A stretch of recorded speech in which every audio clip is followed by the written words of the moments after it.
want to give a shout out to all my subscribers, all 160 plus of them.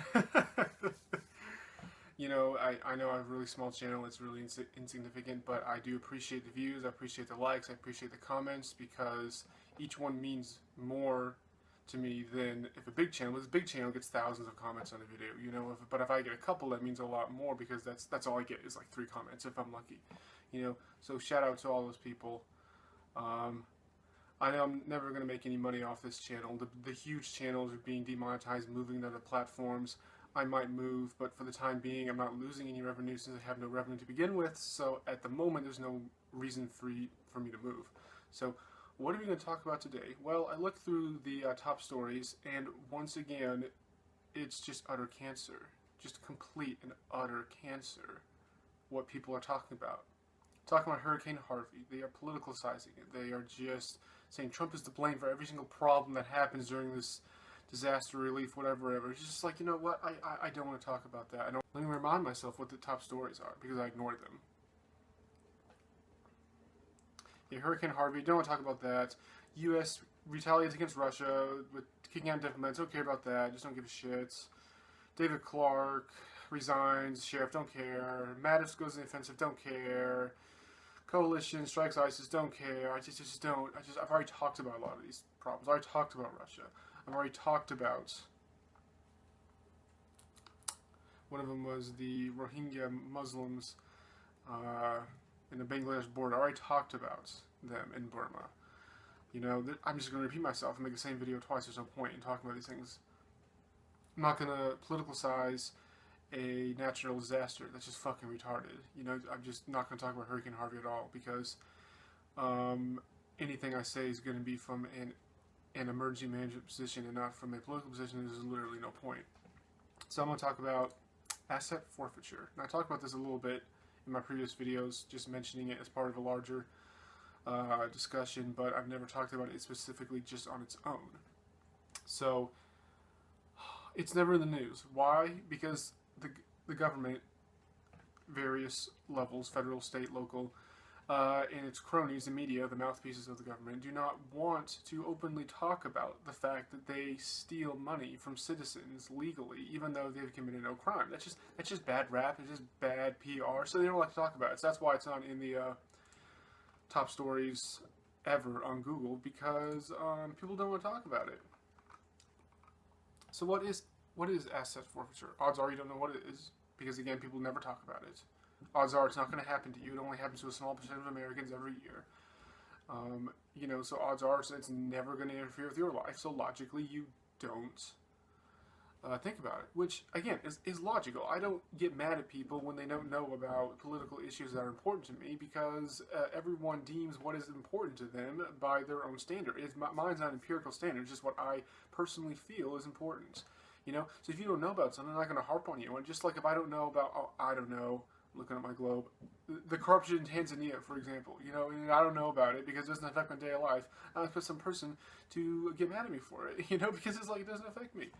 But I like to put myself in other people's positions and see it from their point of view.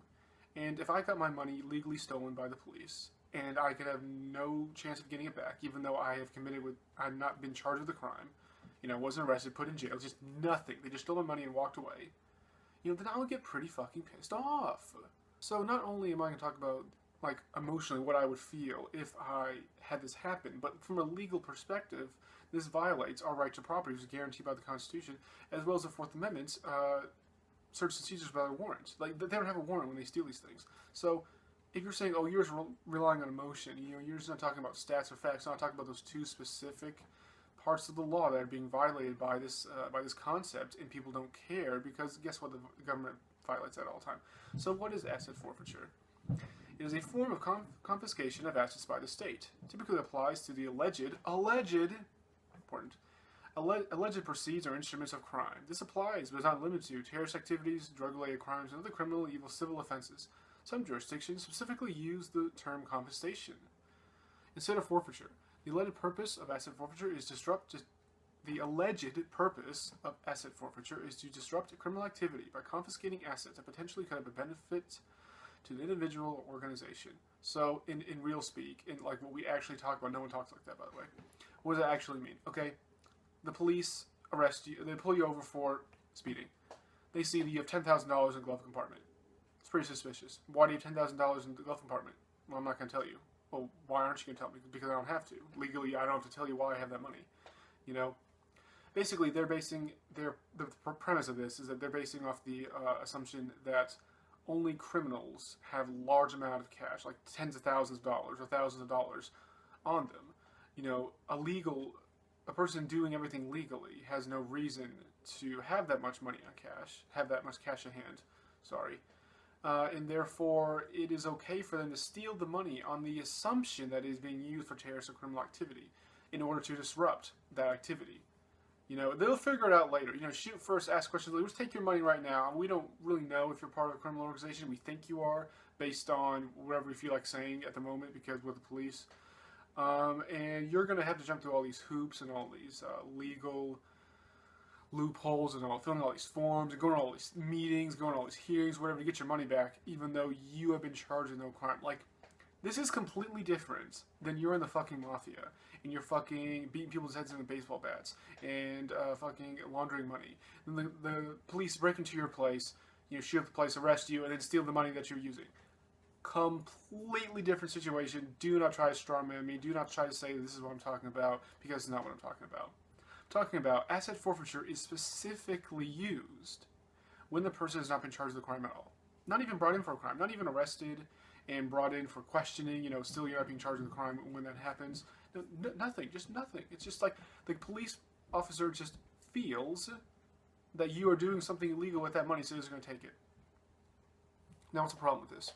I already mentioned how it violates the right to property in the Fourth Amendment. It also violates the principle of innocence until proven guilty. You know, okay, you can think all you want. You can think I'm using that money for criminal activity, but unless you prove it in the court of law, in a courthouse, with a judge and a jury, then you don't have access to it. You cannot take it. There's a basic principle that if you ask a random American, do you believe in the ideal of innocence until proven guilty? They'll probably say, yeah, I believe that. That's true. Yeah, that's good. But yet, they overwhelmingly vote for politicians who support asset forfeiture. The two main political parties overwhelmingly support asset forfeiture. We will get to why they do that in a minute. But this is another example of people voting for things that they say that they don't believe in because they're ignorant and they don't know the situation. Or maybe they know the situation, they're like, well, odds are it's not going to happen to me. You know, I never carry $7,000 in cash anyway, so I just don't care about it. You know? The other problem with this is that people carry a large amount of cash for perfectly legal reasons. The number one reason I could think of is if you're buying a car or a gun or some big stereo system or whatever from private citizens. You know, I know a lot of private citizens now, you know, they can do it through PayPal. They can do it through their little credit card reader on their phone. They can take a credit card if they're trying to sell you something. You know, most of the younger population has that, or at least knows how to do it. A lot of the older population don't know how to do that, and then if they're selling something, they do it only in cash.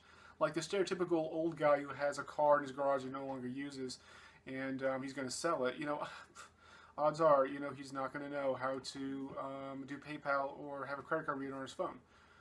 You know, some of them do, don't get me wrong, but it's just like lots of older people don't, who's selling expensive things. That's the number one reason I can think of. You know, buying an old car for $8,000, you know, and he says, I only accept cash. You go to the bank, withdraw $8,000, and then you drive him to the place to buy the car, and the police arrest you, think you're doing criminal activity, and steal your money, and never charge you with anything, and then you have very little hope of getting it back. Oh, and then you're just tough shit.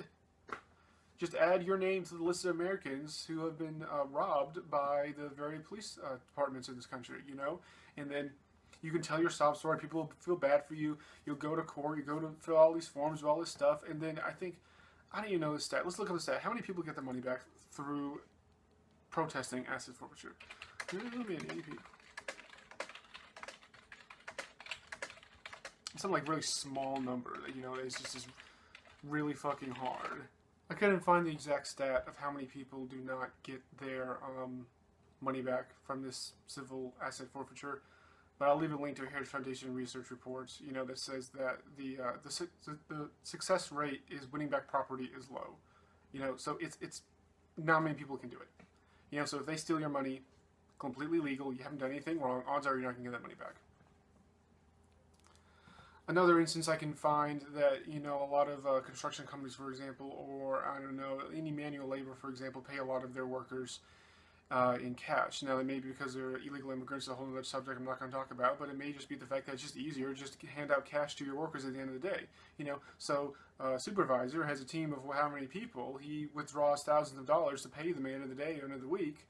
Oh, and then, oh, the police rob him, so not only he is out $1,000, the workers are out $1,000. This happens all the time, all across the country. Like I said, the media doesn't like to talk about it because it makes the government look bad that they're illegally stealing from their citizens and they can't do anything about it even though they haven't been charged with a crime at all. Now, why do police departments do this? Why does the government do this? Because they're fucking dicks is a short answer.